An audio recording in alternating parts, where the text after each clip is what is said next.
So there is a thing called ostrich tuning. Yeah, it's a real thing. Do you think I'd make this whole video about something that's not a real thing? It's a real thing. There's a whole Wikipedia page. I'm pointing the wrong direction. The Wikipedia page is on this side. And it's when you tune all of your strings to the same note. I don't know why that would be practical. It was used in this song called The Ostrich. I haven't listened to it. Maybe I should look it up.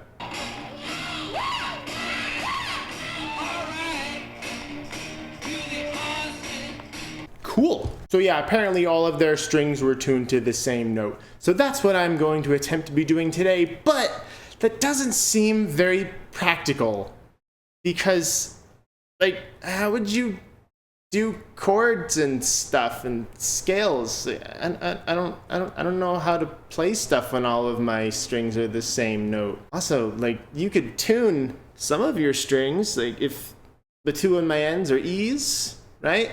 Then I could tune those down to D, and then I have 3 strings that are D, but then I have 3 strings that are not D, and those are a little bit further away from D, so you tune up or down. If I tune up, they get a little too tight. If I tune down, they get a little bit too floppy. So what I'm going to be doing today is getting myself into ostrich tuning without doing a whole lot of tuning. What I have here is my Ovation D scale guitar. What that means is that when I said that these 2 strings on the ends were E's, I was lying. They're actually D's. It's got a longer neck, so it's tuned lower. And actually, I'm lying still because I've already retuned this, and these are in the C's. So what I have here is actually dadgad tuning, but C's. So this is what my guitar is tuned to right now. So I have 3 strings already tuned to C's, and a couple strings tuned to G. So now I said I wasn't going to do a whole lot of tuning. I haven't done a whole lot of tuning. I put it into drop C, so I can do cool stuff like this.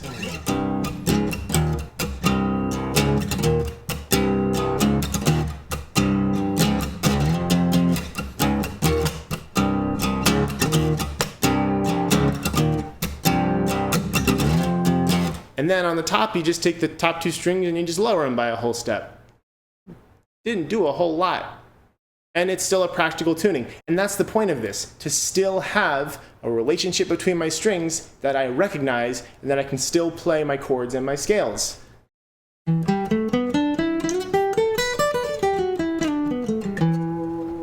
Can't do that on ostrich tuning because all of my strings would be the same note.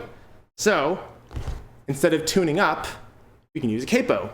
But not this capo, because this would affect all of my strings and that wouldn't actually solve any of my problems. I'm going to be using this thing. It's called a spider capo. It lets you push down just 1 string at a time.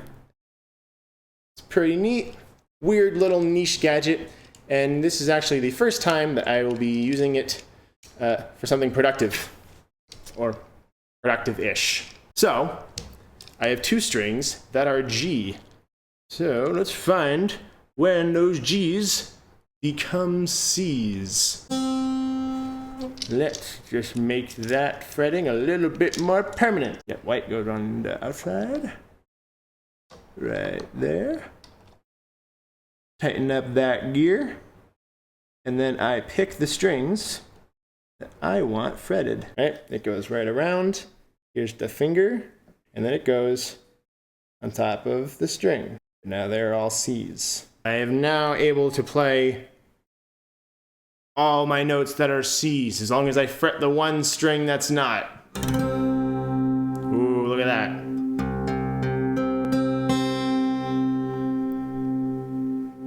Very cool. This string is still an F. But if I fret it, it's not, and we will soon make it a C. It sounds pretty cool on these lower strings.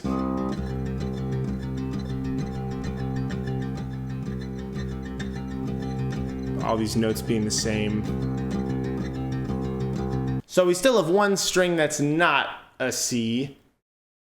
There's that one. That's an F. Oh, I still don't think we can use our normal capo for anything here, because it's gonna grab more than 1 string. Now, if I had another spider capo, that would solve the problem, but I don't. So, gonna have to come up with another solution.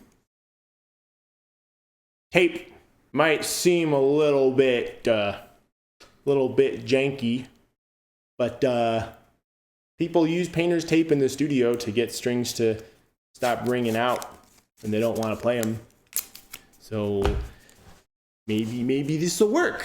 Maybe it won't. Maybe we have to settle for almost ostrich tuning. Maybe I'll just have to tune the freaking F string.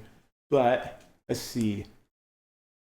If those were G, F, I just gotta go under all my other ones. Oh, you know what? I want to get some close-up footage. I don't have GoPros yet, so I have no idea if this is gonna look good. Close-up footage. Whoa. Under the C string. Under the other C string. And under the other C string, the tape is crawling up. The tape is sticking to things. There we go. And now, get under the little ones. Oh no, the tape's sticking to itself. Shoot. There we go. That was easy. Now, it's just gotta get tight. Oh, it's being bent. That's not good. All right. It works! Oh, it works! Where's the button? Aha! I honestly didn't know if that would work, but it was kind of my only idea. Haha! Now we have full ostrich tuning, and I didn't have to tune half of my strings to C.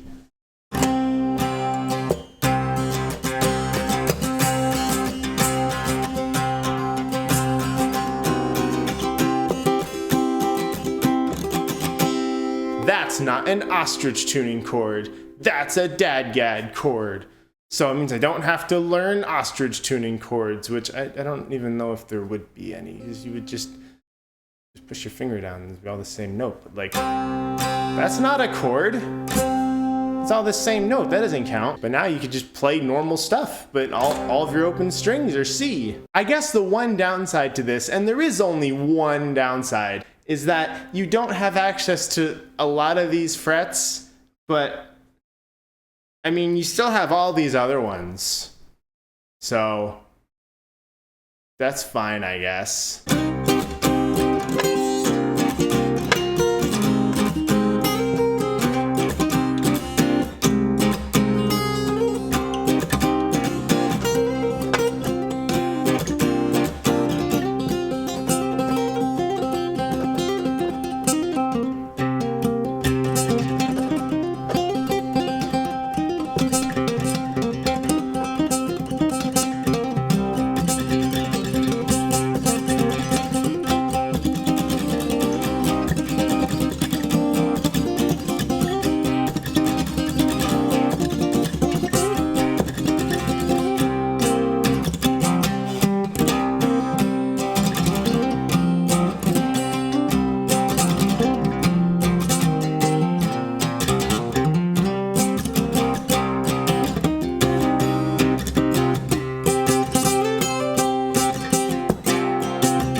Another downside is the tape makes stuff buzz, but in my mind it kind of sounds like the buzzing of a hurdy-gurdy, which I don't hate. It's kind of weird. I don't know, I'm weird. Listen to this band. They have a hurdy-gurdy in it. It's cool. I want one. So actually, I was wrong about losing access to your frets down here, because on some of these strings, you can actually still play them.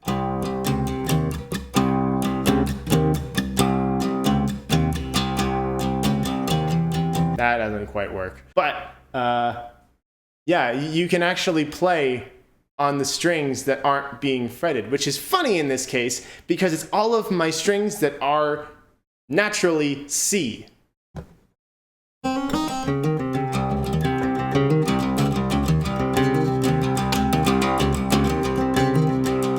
And my 5th fret is not completely inaccessible. I can kind of get to it, but not quickly. So, like, I can't play My Curse on this as much as I want to, because from here down, it is drop C. The frickin' spider capo's in the way.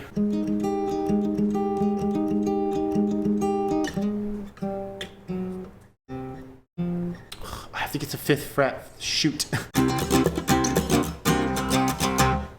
You know what this kind of sounds like to me? Kind of sounds like a 12 string, which makes sense because when you're on a 12 string, you have the strings that are paired and they're the same note. Like that sounds like it came off a 12 string. Wait a second. It was at this point I realized I could have done this whole experiment with a 12 string. That's the next video idea. Because I have to get new strings for my 12 strings. Right now it's an 11 string. Next time. Next time, baby. All right, so now you know how to get your guitar into ostrich tuning without doing a whole lot of tuning. Sure, you need a weird little gadget and some tape, but I mean, you didn't break any strings. Is it the ticket to writing the next hit single for your band? Probably. So why not give it a shot? Whoops. I just hit the microphone.